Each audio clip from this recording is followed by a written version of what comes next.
Élévation.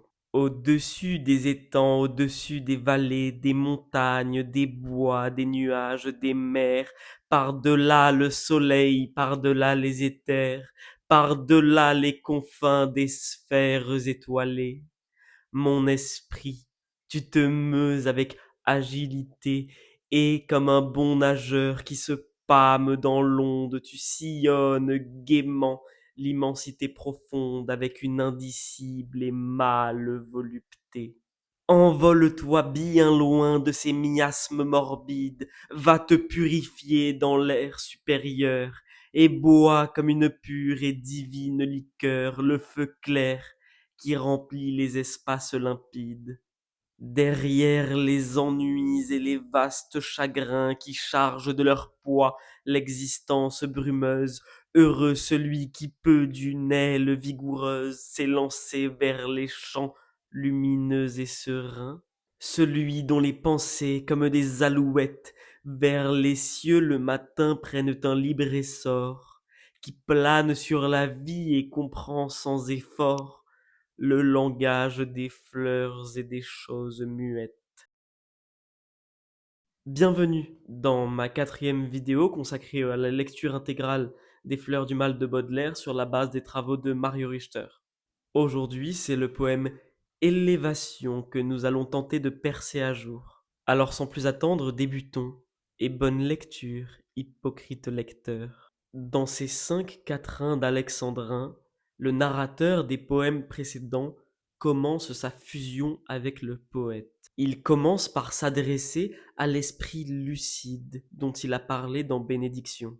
L'esprit fait partie de la trinité du poète et il en est l'élément le plus important.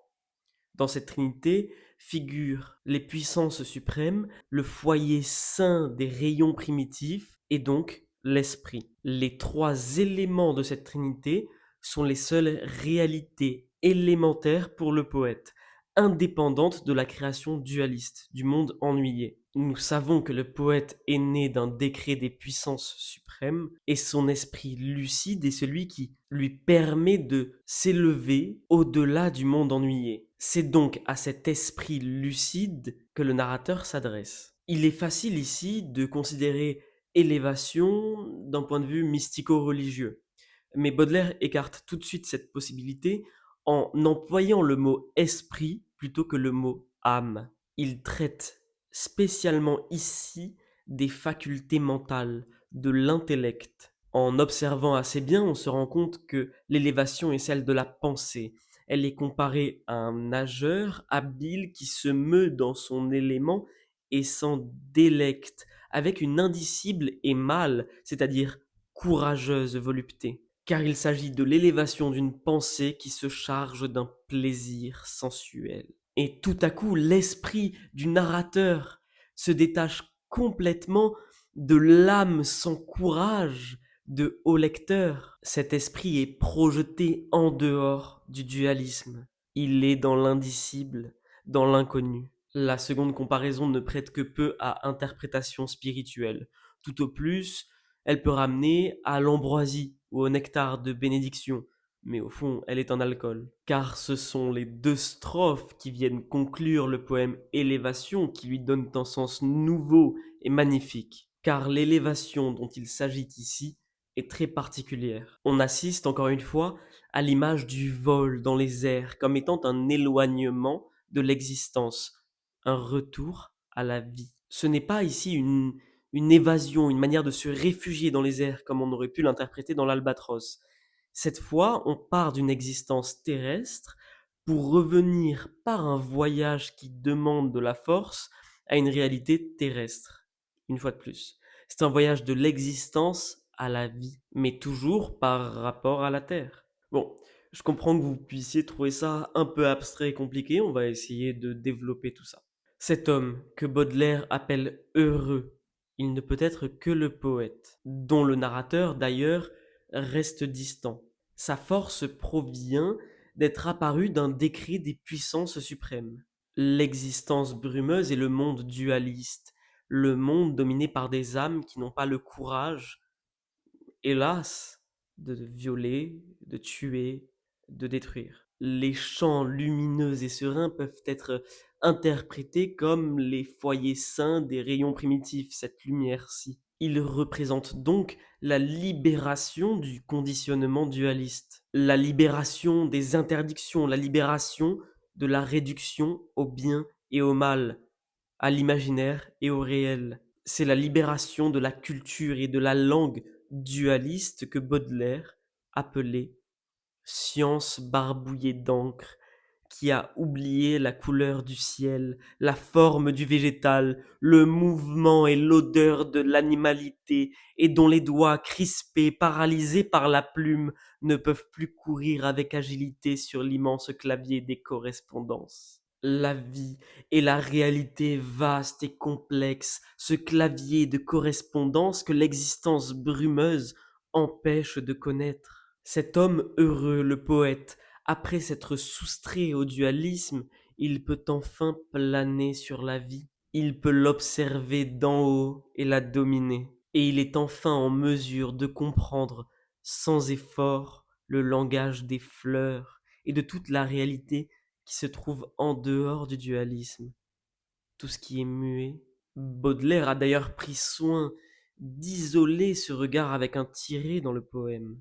Une fois libéré de la création existante, le poète peut observer la nature dans sa ténébreuse et profonde unité, précisément sur l'immense clavier des correspondances, clavier auquel la culture, science barbouillée d'encre, n'a pas accès. Et Baudelaire développera cette idée dans le premier sonnet libertin du livre, que nous verrons la semaine prochaine, Correspondance. Si l'on veut rapidement résumer la philosophie de Baudelaire à travers ce poème, on peut affirmer l'importance de l'esprit bien au-dessus de l'âme, car lui est courageux. Mais pas n'importe quel esprit, celui du poète, celui né d'un décret des puissances suprêmes. L'élévation se fait par la pensée, elle est un éloignement de l'existence brumeuse, castratrice pour l'homme, pour la pensée, pour l'esprit et pour l'âme, et elle est faite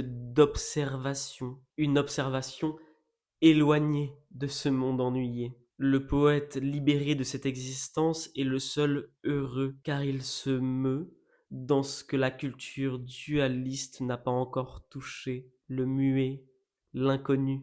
On en a terminé avec ce poème. Je m'excuse d'ailleurs pour le retard de cette vidéo, j'étais malade et ça doit encore un peu s'entendre, je parle du nez. Une fois de plus, excusez-moi. Je voulais juste, avant de conclure cette vidéo, m'arrêter sur une réflexion personnelle que j'ai eue à la lecture et à l'analyse de ce poème, et je voulais vous la partager.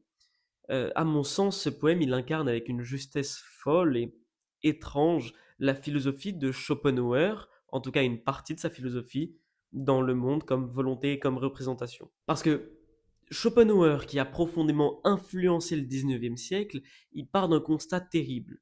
Le monde est gouverné par une force irrationnelle, la volonté, qui se manifeste en nous comme un désir, une tension incessante. Jusque-là, on est d'accord. Tant qu'on désire, on souffre et quand le désir est comblé, on s'ennuie. Le pendule oscille indubitablement entre les deux. Ok. Mais pour s'en libérer, Schopenhauer invite l'esprit à s'arracher à ce cycle, à se détacher du vouloir pur et à devenir regard. Il invite son lecteur à devenir spectateur du monde. C'est l'élévation du contemplatif, celui qui, l'espace d'un instant, cesse de désirer pour voir, comme si la beauté suspendait la tyrannie du désir.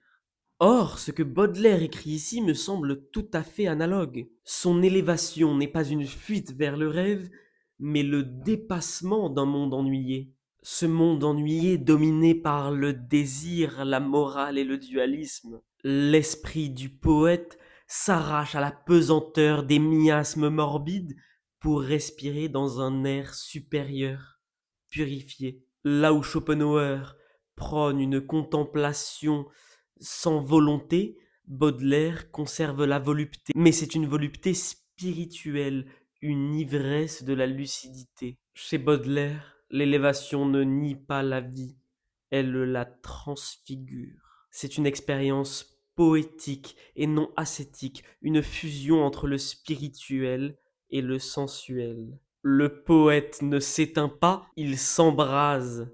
En ce sens, Élévation partage avec Schopenhauer la même intuition sur le mal de ce monde et la même recherche de salut par la hauteur. Mais Baudelaire la dépasse par la poésie, par la puissance créatrice de l'esprit lucide, capable de transformer le réel en beauté. Je trouvais le parallèle intéressant et je me suis dit qu'apporter ces réflexions personnelles aux vidéos pourrait ajouter un peu de moi dans les vidéos. Dites-moi si ça vous plaît évidemment.